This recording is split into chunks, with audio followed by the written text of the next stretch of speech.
Ladies and gentlemen, the Bit of It Show.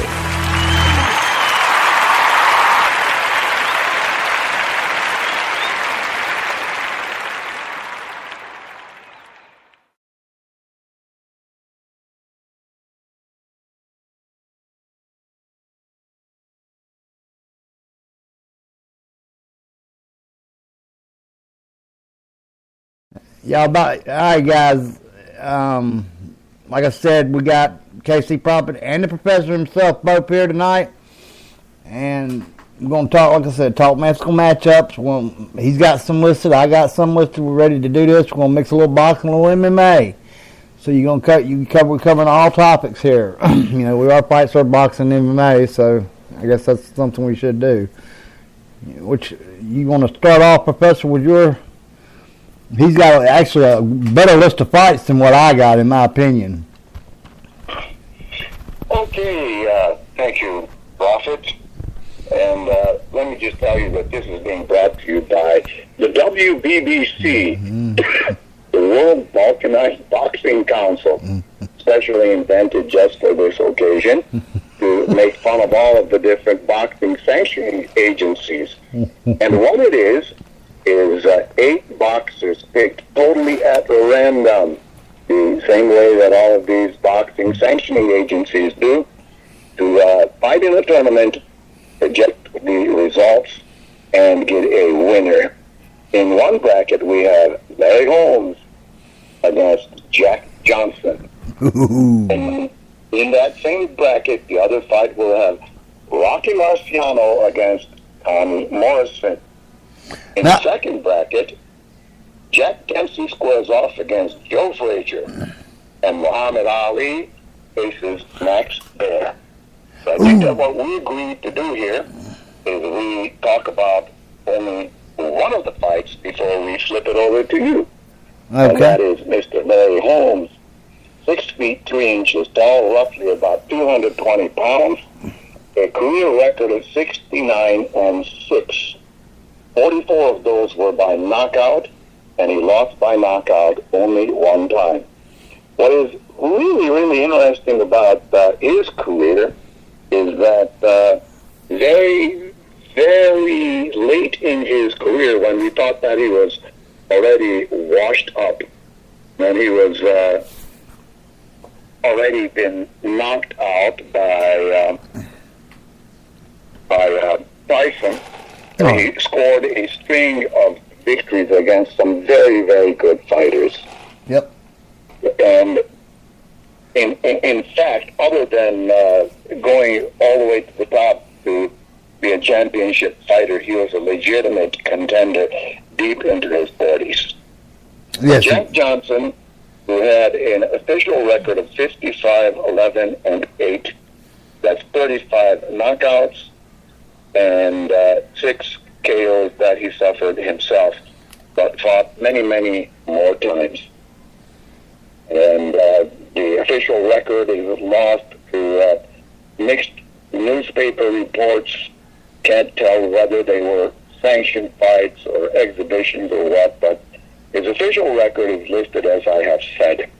Larry Holmes was a very great, complete fighter. He had mostly, arguably, the best jab in boxing. Definitely one of the best, very good right hand, and perhaps missing a little bit in the left hook area. And considering that he had such a huge number of fights, 75, and it lasted so deep into his career, and he was still fighting at a very, very high level at that time, we have to say that he was very good offensively, defensively, and extremely resistant to the power of somebody's punch. Jack Johnson was an early defensive genius, and he did lose some fights when he was in his prime. Early in his fight, in his career, he was even knocked out by Joe Choinski. who then trained him and made him arguably one of the greatest fighters of all time. I've got him listed at number 8 on my heavyweight list. I really do. Jack Johnson was a great fighter. And the only reason I list him so far down, Professor, is because of styles, I guess, because of the modern, But that's, as somebody told me in one of the groups not too long ago, evolution. That's not enough evolution. It's called, George Washington once said, those who do not learn from history are doomed to repeat it. Okay? Now, that's basically what, if you watch Floyd Mayweather's speech that he gave when his uncle Roger was inducted into Nevada Boxing Hall of Fame, he tells you how he become the boxer he became. All right? And the only reason I'm going into this topic is because we're talking mythical matchups, and you say, I hear often when people list like Jack Johnson versus Holmes, for instance, how much more technically sound Holmes was, or and back then they threw wide swinging punches and so on and so forth, and they had to, that funny look with the, with their hands held, the uppercut, and like we're coming with the uppercut at all times and stuff like that, and that is, plain and simple, that it's evolved. I mean, it's not evolution. It's just the sport itself, the technology. I mean, it's evolved, over time. You learn. They've learned, trainers, Customato, guys like that. I mean, look back, Dick Tiger. Why not? Well, yeah, Dick Tiger. Some of the greatest trainers. Angelo Dundee was a great trainer, but the thing about him was he was a finisher, is what I'd like to call him more than anything. He wasn't a coach, he was a finisher. You understand what I'm saying, Professor? Right, he didn't get them when they were young and weed them out from a large number of fighters that they were accomplished amateurs, and he took them all the way. Exactly. Bingo. That's what I mean, exactly. And that's what I'm talking about. Yeah, he was a finisher. And he did a great job. I mean, with Ray Leonard, he did a great job with Ali. Once he got with them, but on your Jack Johnson, Larry Holmes, do you have a prediction you want to get out for that? I do. I mean, I've got an idea of how I think it would go. Okay, mine is split decision. Larry Holmes goes the distance, 12 rounds. I agree with the 12 rounds. I think it's unanimous. I think it's like a 116, 112, 115, 113 type of fight. It's close, like you're calling split. I think it's a close fight. I think Larry Holmes maintains distance with the jab enough. And you're right. You hit it dead on the money, which as far as the left hook, he had a shortage of that, and perfect. He definitely had a jaw. He had a good beard because it took Mike Tyson to knock him out. You're arguably talking about one of the best one-punch power guys there ever was. All right, Mike used his power come from his feet up, which is what all boxers should do, by the way. It's just you just don't see it all the time, but it left him as he left Kevin Rooney. If you start watching his career, and I hear too often Mike Tyson in his prime, well, a lot of people don't know, he's younger than, he's older, younger, than Evander Holyfield by a couple years. So, who was in their prime? What's the prime? Did he get robbed of a few years? Yeah, he did, because of the prison issue. Watch The Undisputed Truth.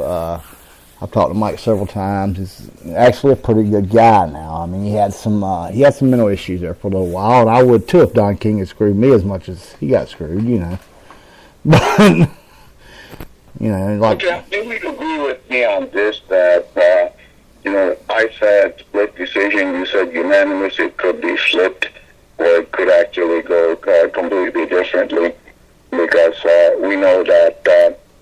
The results of a fight are not preordained, even when it looks like one fighter has blitzed the other one out. That something happened for some reason, a punch landed just right, or you don't know that the fighter may have had recent recovery from the flu, as GGG did in one of his fights, and that could have resulted in a loss.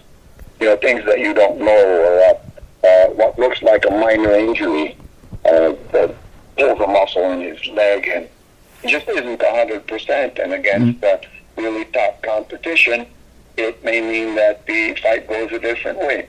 So I think that when we look at the records and the relative skills, that Larry Holmes has what it takes to take this one more often than not. Yeah, I agree 100%. No doubt. I do agree 100% with you on that. Do I believe if they fought 100 times, Larry Holmes wins 100 times? No, I don't. I think Jack Johnson, he ended up becoming a lot better boxer out, like from the middle to the, what would I don't know how to stage this. Maybe like after year 4, 5, 6, 7, 8, he become great by year 8. You know what I'm saying, Professor? That's when he really, to me, was peaking out. He was hitting his best. You often hear the word, fighter in their prime. Who wins in their prime? Well, what is their prime? That's part of this mythical matchup thing. And what is their prime? Honestly, when is it? Mike Tyson's obviously, according to everybody in the world, was when he was 20 years old and 21. Did he fight his best then? Meh, I don't know. I think Holyfield beats him at any time they fight. I do. But that's my opinion. The amazing thing about Larry is that he really was past his time when he fought Mike Tyson. Oh, yeah. But he was not too far from it. He beat Oliver McCall. He beat Bone Crusher Smith, Mike Weaver. Yep. These are all contenders. These are serious contenders. Bone Crusher Smith was a former champion. Yeah, and he even beat Ray Mercer. I neglected to mention that. Would you stop mentioning that? I represented him, please. Well, it was a unanimous decision. But, Larry Holmes really has to be a very, very great boxer. The bulk of his really good work was when he was. It was before the Spinks fights, of course. Yeah, well, I think he got. In my opinion, I feel like he won that second Spinks fight. A great fighter, and when it looked like he was finished, he really put on a long, long tail on his career, very much like Bernard Hopkins. Oh, Bernard Hopkins isn't normal. The Alien's the perfect nickname for him. I mean, he's as far from normal as it gets. I mean, how does anybody survive that beating that he took from Kovalev and remain on his feet? Yeah, and that's one of the fights that I'm going to talk about. The Professor has his tournament, but one of the fights I'm going to talk about, we'll get into one of mine real quick, and that's Roy Jones Jr. at his quote-unquote prime versus Sergey Kovalev. Who wins and how, Okay, now, you often hear the word styles make fights, all right? Roy Jones Jr. is arguably the greatest athlete that's ever ducked under the top rope and had his hands taped up. Within reason. And I'm speaking from personal experience of seeing that left hook coming and all of a sudden it hit me in the head. Okay, shout out to Roy. This happened in Pensacola, Florida back many years ago. But I feel, and I always will feel like that if he had a better foundation, a set of skills to fall back on, his career would have lasted better, longer. Now I think he's went way too far, way too long, Absolutely, on both counts.